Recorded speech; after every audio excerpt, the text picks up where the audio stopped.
আসসালামু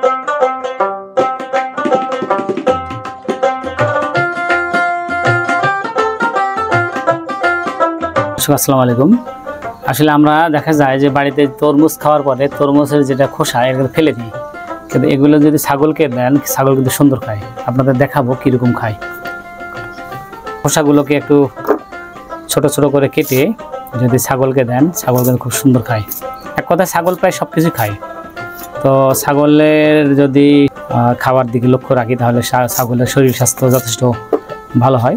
তো আপনাদের আমি দেখাবো যে আসলে এই যে তরমুজের খোসাগুলো কিন্তু আমরা ফেলে দিই, তো এগুলো যদি আমরা ছাগলকে খাওয়াই, আমাদের যাতে ছাগল আছে, তাহলে কিন্তু ছাগলের শরীর স্বাস্থ্য ভালো হবে এবং ছাগল সুন্দর খাবে। আপনাদের দেখাবো কীরকম খায়।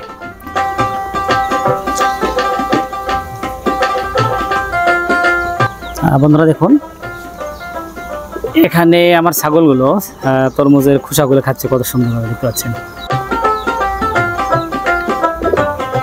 তো এইভাবে আমরা আমাদের পরিবারের যেগুলো অনেক সময় তরকারির খোসা বা তরমুজের খোসা এর সবই কিন্তু যদি আমরা ছাগলকে দিই, ছাগল কিন্তু এগুলো যথেষ্ট পরিমাণে খায় কিন্তু। তো দর্শক, আপনারা যদি আমার চ্যানেলের ভিডিও আপনাদের কাছে ভালো লাগে, অবশ্যই আমার চ্যানেল জামান এগুলো সাবস্ক্রাইব করে পাশে থাকা বেল বাটনটি বাজিয়ে দিবেন। আর যেসব বন্ধুরা ইতিমধ্যে আমার চ্যানেলটি সাবস্ক্রাইব করে রেখেছেন তাদেরকে অসংখ্য ধন্যবাদ। আসসালামু আলাইকুম, আল্লাহ হাফেজ।